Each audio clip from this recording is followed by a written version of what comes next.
Hi there! You might know that workplace discrimination and bullying are a thing, but if you think that our laws are taking care of that problem, you would be sadly mistaken. Prohibitive legislation by nature is quite ineffective, and vulnerable populations such as the elderly, the disabled, and women, especially when they're pregnant, tend to be the most at risk. Naturally, the best example we have of the ineffective nature of prohibitive legislation is the prohibition itself, and this beautiful article from PBS does a great job of explaining how detrimental that was to our society. We can also see the vulnerability of our elderly population thanks to this data from AARP, which shows a chart based on reported workplace discrimination and bullying.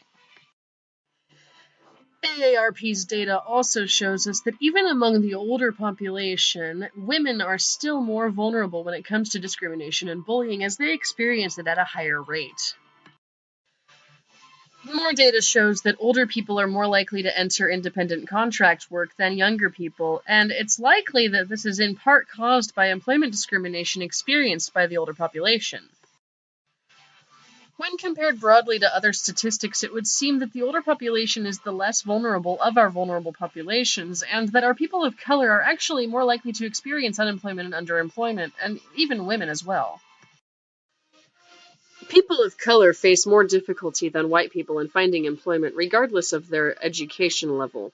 It may also be true that they experience more workplace bullying than their white counterparts.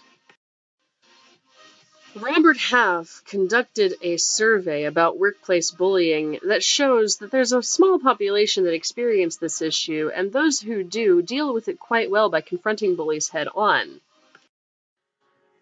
A real problem we face in Washington state is the fact that employers who have 15 to 20 or fewer employees are exempt from discrimination laws and can basically get away with whatever they want. It's important to protect employers along with employees, and so that is why I say that in order to protect both, we need to get rid of our prohibitive laws and replace them with altering the way that we go about our application processes. These problems are being solved by businesses opening up with better employment practices and also holding each other accountable, holding accountable those who cause the problems, and really filing the complaints when needed. The time to act is now. Support your local businesses and get a hold of your representatives in Congress to make changes to the law, because prohibitive legislation hurts everybody, employer and employee alike.